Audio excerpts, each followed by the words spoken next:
नमस्कार। आप लोग देख रहे हैं महाराज फौजी बाबा चैनल। मैं आज इस वीडियो में पथिक विचारधारा के बारे में मैं कुछ अपना विचार व्यक्त करना जा रहा हूँ कि पथिक विचारधारा है क्या और क्यों ले आना चाहता हूँ। जैसा कि आप लोग विदित है कि बहुत से धर्म, जिसमें से मुख्य धर्म आप लोग जानते ही हैं कि इस्लाम, यहूदी, जीव जिसको कह रहे हैं, हिंदू और ईसाई इत्यादि। बाकी कुछ धर्मों को हम लोग हिंदू में ही मान लेते हैं, जैसे बौद्ध है, जैन है इत्यादि, सिखिज्म है, सब लोग इसको हम लोग उसी में मान लेते हैं। लेकिन जो पथिक विचारधारा ले आने का मुख्य कारण ये है कि आज मानवता की बात किया जाए, क्योंकि आप लोग देख रहे हैं युद्ध चल रहा है, मानवता खतरे में है।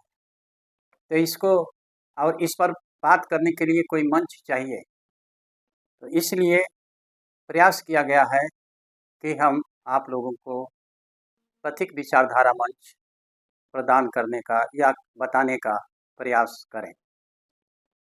जैसा कि हम देख रहे हैं भारत में या और अन्य जगहों पर संयुक्त यानी कि मिल करके, संगठित होकर के लोग राजनीतिक क्षेत्र को बना रहे हैं, पक्ष और विपक्ष में। पक्ष में कुछ पार्टियां होती हैं और विपक्ष में कुछ पार्टियां होती हैं, तो सभी मिल करके एक कॉमन मिनिमम प्रोग्राम बनाते हैं, जो कि अपने अपने क्षेत्र में सभी को स्वीकार हो, मंजूर हो। इसी प्रकार से हमारे धर्मों में भी बहुत से ऐसे विचार हैं या मान्यताएं हैं जिसको हम लोग मानते हैं, और हर एक जगह पर आप में भी कॉमन है, उसमें भी कॉमन है। इन बिंदुओं को लिया गया है, 4-5 बिंदुओं को लिया गया है, जिसके ऊपर मैं चर्चा करूँगा। इससे पहले कि मैं बताऊं, मैं ये बताने का प्रयास करूँगा कि हम सब मानव हैं और अपने अपने जीवन पथ पर चल रहे हैं। सभी स्वीकार करते हैं कि जीवन यात्रा है। तो जो जीवन यात्रा यानी कि जीवन जो व्यतीत कर रहा है, जो अपने अपने पथ पर चल रहा है, अपने अपने परंपराओं पर चल रहा है या अपने अपने विचारों पर चल रहा है, उसे हम क्या कहेंगे? यानी कि जीवन यात्रा है तो उसको यात्री कहेंगे। तो हम सब लोग यात्री हैं। उसी यात्री को मैंने, हमारा जो संस्कृत भाषा है उसमें पथ और पथिक का शब्द इस्तेमाल होता है, इसलिए पुराने विचारधाराओं से यानी भाषा से हमने पथिक शब्द को लिया है। इंग्लिश में भी पथ है, PATH, पथ चल रहा है। तो जो पथ को फॉलो करता है उसको हम पथिक करते हैं। तो जीवन एक यात्रा है और सभी अपने अपने पथ पर चल रहे हैं, इसलिए हम सब माने कि हम सब पथिक हैं, व्यवहार में पथिक हैं, सिद्धांत में पथिक हैं। और इसको जब मान लेते हैं तो चलिए आगे विचार किया जाए। जैसा कि हर धर्म में माना जाता है कि भगवान एक है, भाषा के कारण या स्थान बदलने के कारण या अन्य देशों में अपने अपने भाषा में लोग उसको अनेक नामों से जानते हैं, जैसे कि अल्लाह, ईश्वर, गॉड इत्यादि। लेकिन है वो एक ही, वही है। इसको हम लोग स्वीकार करें और स्वीकार करना पड़ेगा, माने या ना माने वो बात अलग है कि तुम्हारा भगवान हमारा भगवान, ऐसा कुछ नहीं कि हमारा तेरा भगवान, भगवान एक है। हाँ, मान्यता के अनुसार आप अपने को भगवान हमारा ये है, हमारा वो है कह सकते हैं, लेकिन है वही। और जिस दिन हम लोग इसको स्वीकार कर लेंगे तो मानवता हम की महत्ता बढ़ जाएगी कि हम सब पथिक हैं, मानवता का हम स्वीकार करते हैं, हमारा भगवान एक है।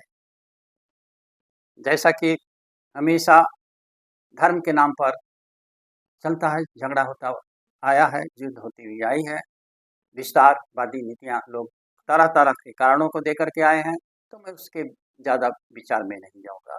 तो इसलिए पहला एक कि भगवान एक है, हम उसको स्वीकार करें। दूसरा पॉइंट आएगा कि हम उसी के बंदे हैं, खुदा के बंदे, जो साधारणतया कहा जाता है। हम उसी की संतान हैं। जब हम उसी की संतान हैं और हमारा एक वही है, तो बाद में भी भिन्नताएं आती हैं, बाद में आएगा। जैसे एक पिता के 4 या 5 बच्चे हैं, ठीक है, वो आपस में लड़ेंगे, करेंगे, लेकिन पिता तो एक है और पिता हमेशा सबको मानता है और समझाता है, बुझाता है। तो ये दूसरा पॉइंट है कि हम उसी की संतान हैं। इसको माने ना माने वो बात अलग है, लेकिन मानना पड़ेगा। हम उसी की संतान हैं। भगवान एक है, दूसरा हम उसी की संतान हैं। तीसरा, जो कि मैं आप लोगों से बात कर चुका हूँ, और वो है जीवन पथ, जीवन यात्रा। यानी कि सब लोग अपने अपने जीवन पथ पर चल रहे हैं। सब लोग अपने जीवन पथ पर चल रहे हैं। जो भी संबंध है, आप हैं, हम हैं, आपके बच्चे हैं, आपकी श्रीमती जी हैं, आपके अन्य संबंधी लोग हैं, सब लोग अपने अपने जीवन पथ पर चल रहे हैं। यदि कोई भी परेशानी होती है, क्या होता है, तो उसको झेलते हैं लोग, मदद के लिए बाहर से आ जाते हैं, और एक हम लोग पड़ाव मान लेते हैं। और वो पड़ाव है क्या?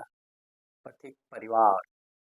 उस परिवार के अंदर में हम स्वीकार करते हैं तो उस परिवार के अंग हैं, और स्वीकार कर दें तो उसके अंग हट जाते हैं। जैसे कि आजकल आप लोग देख रहे हैं, पति पत्नी आपस में स्वीकार करते हैं, कबूल का नामा करते हैं, कबूल है, तभी ना वो दोनों आपस में मिलकर के पति पत्नी बनते हैं। और जिस दिन वो अस्वीकार करते हैं तो तलाक की बात है। तो अपनी अपनी परंपराएं हैं, उस परंपराएं के अंदर में हम लोग बंधे हुए हैं। लेकिन मैं कहूँगा कि as a individual, as a व्यक्ति के रूप में हम सब अपने अपने जीवन पथ पर चल रहे हैं। मिलाने के लिए जो संयोग बना है, जो परंपराएं बनी है, जो संगठन बने हैं, वो बात अलग है। लेकिन प्रथम रूप में हम सब अपने जीवन पथ पर चल रहे हैं, और इसको मानना ही पड़ेगा, चाहे आप लोग जो कुछ भी है, क्योंकि इस सब में कॉमन है। तो ये 3 पॉइंट है। चौथा पॉइंट है कि एक दिन हम लोग शरीर का त्याग करेंगे, यानी मर जाएंगे। यानी लोग बोलते हैं कि भगवान को प्यारे हो गए, तो एक दिन हम लोग को मर जाना है, और सब कुछ यहीं पर छोड़ करके जाना है। आप कुछ भी साथ ले करके नहीं जाएंगे। एक कहावत आती है कि सिकंदर जब मरा तो उसने कहा कि मेरा हाथ जो है बाहर कर दीजिएगा, और लोगों को दिखाना कि मैं कुछ ले करके नहीं जा रहा। भले ही हम सभी को परास्त किए या कई युद्ध लड़े, सब कुछ किए, लेकिन मेरी अंतिम यात्रा और मेरा शरीर यहीं पे रह जाएगा। मैं कुछ ले करके नहीं जा रहा। इसलिए प्यारे पथिक, इस बात को स्वीकार करो, और यही है सबसे बड़ा सत्य, जिसके ऊपर में बहुत चर्चा नहीं की जा सकती है, और सबको मानना है कि एक दिन हम लोग मर जाएंगे, और इस धरती से हमारी आत्मा जहाँ जाना है जाएगी। वो बात की बात है। प्यारे पथिक, अब आओ कि यदि ये 4 बातें मान लेते हो, जैसे कि एक बार और दोहरा देना चाहता हूँ, भगवान एक है, हम उसकी संतान हैं, सब अपने जीवन पथ पर चल रहे हैं, और चौथा, एक दिन हम मर जाएंगे। यदि ये स्वीकार करते हैं ये चारों पॉइंट, तो आइए हम लोग पथिक परिवार बनाएं और इस पर विचार करें। और ऐसा करने से क्या होगा कि मानवता पहले आएगी। आज के समय में existence of God come secondary as per as my thinking. जैसा कि मैं सोच रहा हूँ, मानवता अब पहले आई है, क्योंकि इसके ऊपर खतरा है। मालिक के ऊपर खतरा नहीं, भगवान के ऊपर खतरा नहीं है। वो तो रहेगा, वो भी एक सत्य है, वो रहेगा। हम लोग को रहना जरूरी है, इसलिए कि भगवान या गॉड या उसकी जो भी एग्जिस्टेंस है, उसको स्वीकार करने वाला कौन है? मानव, जानवर नहीं, पशु पंछी नहीं, मानव। अगर मानव ही नहीं रहेगा तो भगवान की भी एग्जिस्टेंस, अस्तित्व, असीमितता सब समाप्त हो जाएगी। इसलिए बहुत आवश्यक हो गया है कि मानवता को हम पहले ले आए, बाद में सब कुछ आए। और यह होता है, कभी ऊपर नीचे होता रहता है, क्षेत्रों में ऊपर रहता है, समाज के अंदर में, सामाजिक क्षेत्र में, आध्यात्मिक क्षेत्र में ठीक है, हम भगवान को पहले ले आते हैं, वो अलग है। क्षेत्र को समझें, ये सामाजिक क्षेत्र है जिसमें कि मानवता प्रथम है, और इसमें जो है कि नहीं, मानवता की रक्षा करना हम सबका कर्तव्य है। जो आज युद्ध चल रहा है, जो ये चीज़ें चल रही हैं, तो परेशानी हुई, परेशानी हो रही है, और हम सब खुदा के बंदे हैं और खुदा के बनाए हुए सब चीज़ों को परेशान करेंगे तो खुदा खुश रहेगा कि नाखुश होगा? इस बात पर हम लोगों को सोचना है, इस बात पर हम लोगों को विचार करना है। यदि हम इस पर विचार नहीं करेंगे, जब हम मानवता की तरफ परमाणु बम डाल देंगे, ये कर देंगे, वो कर देंगे और सबको समाप्त कर देंगे, तो करो। इसको करने से क्या होगा? जिस भगवान ने बनाया, जिस गॉड ने बनाया, जिस अल्लाह ने बनाया हम सबको, उसी के बनाई हुई चीज़ों को हम लोग समाप्त करते जाएँगे, तो बताइए कि भगवान खुश होगा कि नाखुश होगा? आपकी कोई चीज़ों को बिगाड़ दी जाती है और ले ली जाती है या छीन ली जाती है या कुछ कर उसको किसी प्रकार से क्षति पहुँचाई जाती है, तो आप खुश होते हैं? ठीक उसी तरह से मान कर के चले हम लोग। तो मेरा आप सभी से प्रार्थना है कि आज हम मानवता को ले आएँ और पथिक विचारधारा यही कहती है कि मानवता को आज हम लोग ये करें। पथिक विचारधारा एक मंच देने जा रही है और इसका विस्तार से बातचीत किया जाएगा।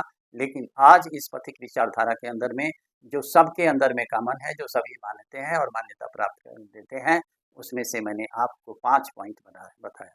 एक बार और पाँचों को दोहरा देता हूँ और दोहराते रहूँगा। पहला, भगवान एक है और हम दूसरा उसकी संतान है, तीसरा जीवन यात्रा है, चौथा एक दिन सबको मर जाना है, पांचवा आइए पथिक परिवार बनाएं, स्वीकार करें और लास्ट में यही कहूँगा कि मानवता को हम लोग प्राथमिकता दें, मानवता को बचाएं। यदि हम अन्य क्षेत्रों में, सामरिक क्षेत्रों में मानवता का हनन कर रहे हैं, ठीक है, आसानी से कुछ समय के लिए हो जाता है, लेकिन अंत तक उसको समाप्त करने की बात न किया जाए और इस पर विचार किया जाए। मैं सभी धर्मावलंबियों से ये प्रार्थना करता हूँ, जितने भी हैं, पुजारी लोग हैं, शंकराचार्य हैं, पोप हैं, मौलवी लोग हैं और इमाम लोग हैं, जो भी लोग हैं, सबसे मैं प्रार्थना करता हूँ कि आज आइए आप सब मिलकर के मानवता की रक्षा के लिए आवाज़ उठाया जाए। मैं यही कहूँगा, भगवान सबको सुबुद्धि दे और कहता रहूँगा और भगवान से प्रार्थना करता रहूँगा कि सभी को सुखमय जीवन प्रदान करे। ओम शांति, ओम शांति, ओम शांति। चारों तरफ शांति बनी रहे, मेरी यही इच्छा है। जय हो, जय हो, जय हो।